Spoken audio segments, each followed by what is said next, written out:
Hi, folks. The state of Texas had a difficult time, just like the rest of the country did during the Great Depression. There was a lot of need for federal aid, a lot of need for the programs that Franklin Delano Roosevelt had proposed and passed Congress. Many of the programs impacted Texans. One thing for sure, though, about Texas is they maintain a certain, I'd say, homespun attitude about politics. Now, what I mean by that is this. Take, for example, their governor. Remember talking about Ma Ferguson, Miriam Ferguson? We talked about the fact her husband had been governor and then got impeached. Well, they got a little bit of scandal in her when she got elected. Well, guess what? She's back. She came back in 1932 and got elected again. So looks like deep down home means deep down home. And Ma Ferguson was very popular. In fact, she was so out with emergency relief, and she really pushed that.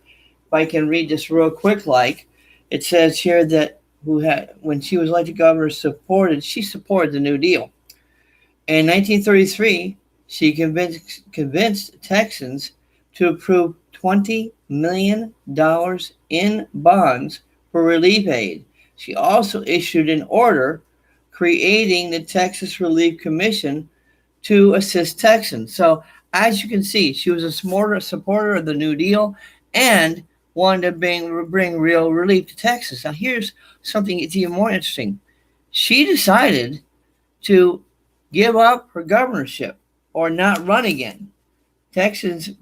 She chose not to run. I should have said chose not to run.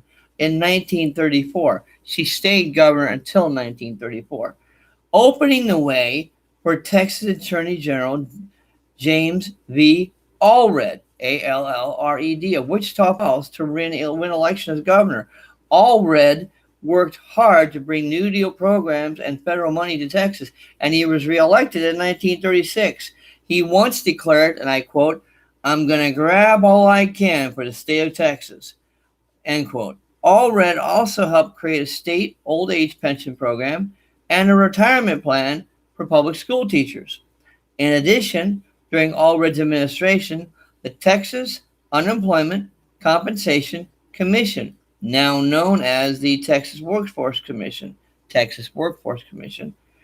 was established. This commission gives Texans information about available jobs and distributes payments to unemployed workers. Now, that was his achievement. Someone else came into the scenario, came on the scene, you might say. In 1938, there was a guy who had a style unlike anybody else. Remember, this is kind of like a down-home folksy stuff, right? He ran for governor. His name was W. Lee O'Daniel. He was a sales manager of a flour milling company in Fort Worth. During the late 20s, O'Daniel had begun airing a radio show. Again, this guy was a sales manager of a flour milling company in Fort Worth, Texas.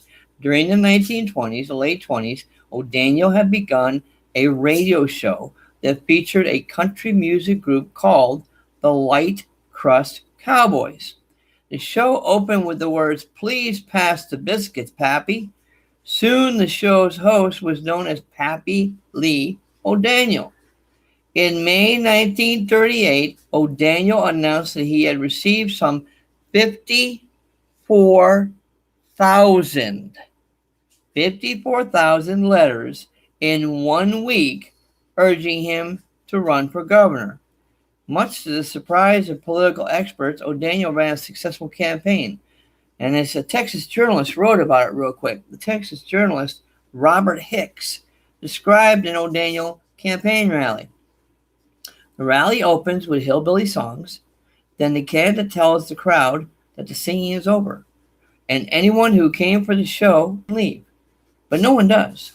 He admits that when he first started talking about running for governor, he was simply looking for a new way to help sell his flour. But when the people became serious about it, he did so too. O'Daniel is as mystified, bewildered, as his opponents in regard to his large crowds. Texans elected O'Daniel by a large margin in 1938. Some 100,000 people jammed Memorial Stadium in Austin to watch O'Daniel take the oath of office. Pappy O'Daniel's lack of political experience began to show after he took office. He had poor relationship with the legislature, and few of his proposed programs became law. Nevertheless, Texans reelected him in 1940. O'Daniel gave up the governor's office in 1941 to take a seat in the U.S. Senate, and by that time, the Depression was nearing its end.